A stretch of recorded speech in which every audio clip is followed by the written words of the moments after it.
आपको बराह रास्त लिए चलते हैं। मेयर कराची मुर्तज़ा वहाब मीडिया से गुफ्तगू कर रहे हैं। आइन का प्रियम्बल तीसरा paragraph, that the power shall be exercised by the people of Pakistan through their chosen representatives। उन chosen representatives ने 27 में आईनी तरमीम कर दी, उससे पहले 26 भी थी, 27वीं से पहले 25वीं भी थी।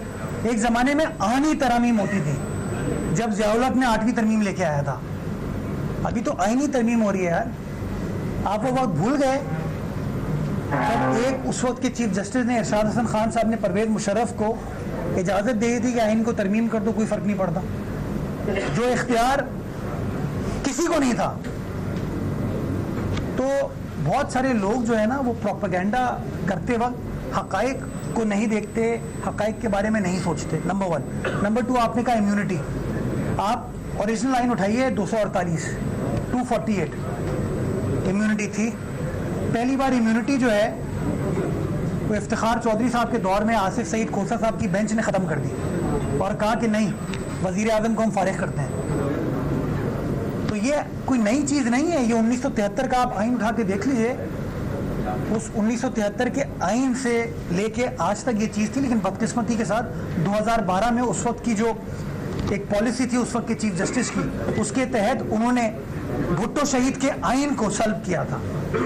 भुट्टो शहीद के आइन को अल्फाज को तब्दील कर दिए थे उन्होंने, जो कि उनका इख्तियार नहीं था, उनका राइट नहीं था।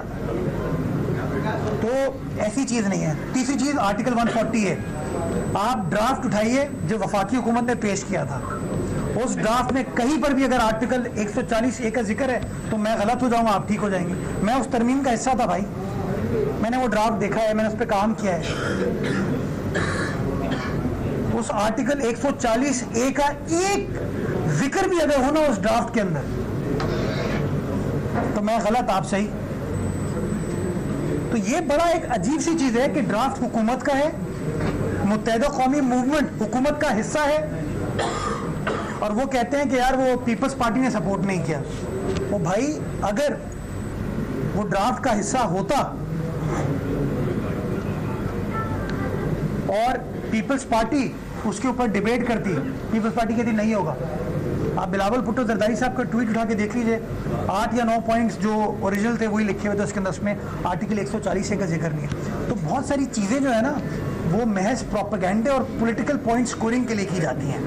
तो इसलिए मैं गुजारिश ये करूंगा तमाम लोगों को कि वक्त आ गया कि हम मफरूज़ों के ऊपर नहीं हक़ाइक़ पर मबनी बात करें। जी अच्छा साहब, ये बताइएगा कि सदर पाकिस्तान को तो मिल गई, वज़ीर आज़म पाकिस्तान को भी जो है इसमें सहूलियात जो है वो देनी चाहिए थी। पहला सवाल तो ये, और सेकंड सवाल ये आपसे कि यहाँ पर जो वफाकी वज़ीर सेहत कहते हैं कि कराची में जो इस वक्त मामलात हैं वो काफ़ी ज़्यादा बल्दियाती ख़राब हैं, तो उस पर जो है वो ज़रूर तरमीम होनी चाहिए, और जो 28वीं तरमीम है वो उस सूरत में आनी चाहिए कि बल्दियाती मसाइल जो है वो हल हो सके। तो क्या पाकिस्तान पीपल्स पार्टी उसकी तायीद करेगी? और सेकेंडली ये बता दीजिएगा कि इस वक्त जो बीमारी की असल वजह वो बता रहे हैं कि यहाँ पर जो गंदगी, पोल्यूशन और सड़कों की टूट फूट है, इस और गंदा पानी यहाँ पर है और सीवरेज का निज़ाम दबाल है, इसकी वजह से बीमारी फैली है। बीमारी की वजह वो ख़त्म किया जाए।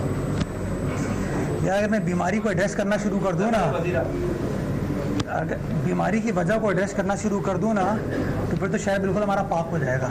लेकिन वो बीमारी जो है आप सबको पता है कि किस तरीके से कब स्टार्ट की गई। मैं समझता हूँ तासुब की ऐनक को निकाल के बात करें। वफाकी वज़ीर सेहत को इसकी टोपी उसके सर नहीं करना चाहिए ना, उनको तो ये कहना चाहिए मैं वफाकी वज़ीर सेहत हूँ, आए मेयर साहब, आए वज़ीर सेहत साहिबा, आए साथ बैठकर काम करते, बताइए हम सेहत के निज़ाम को कैसे बेहतर बना सकते हैं। वो तो कहते हैं गिलगित से लेकर कराची तक सारा पानी ख़राब है, जिन्होंने स्टेटमेंट दिया है, तो मैं उसमें नहीं जाना चाहूँगा।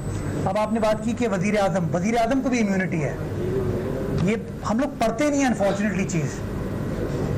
आप आर्टिकल 248(1) पढ़िए, वज़ीर आज़म को इम्यूनिटी है, वज़ीर आला को इम्यूनिटी है, वुज़रा को इम्यूनिटी है। लेकिन चूँकि सियासतदान जो है ना वो लेसर गॉड की औलाद है ना, तो उनको बार बार अदालत में बुला के केसेस फाइल हो जाते थे उनके ऊपर।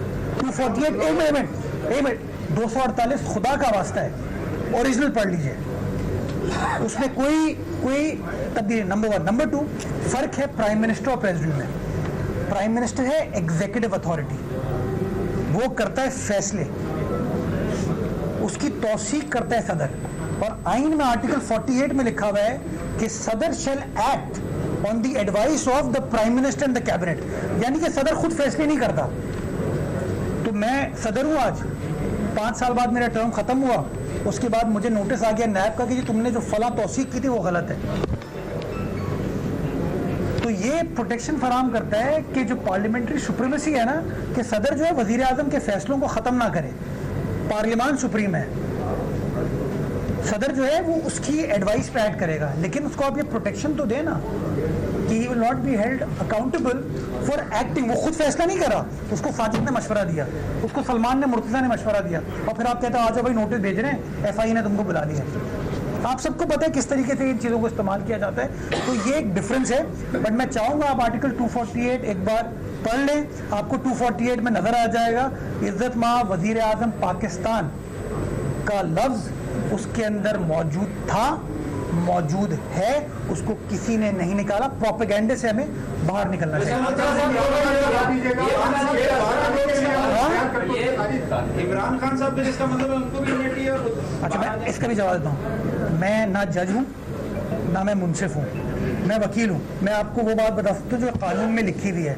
इमरान खान साहब के ऊपर जो मुकदमा है ना इस वक्त 9 मई का है, और 9 मई पे इमरान खान साहब वजीर आज़म, ये डिफरेंस है। पता है क्या, हम अब आपको लिए चलते हैं बिलावल भुट्टो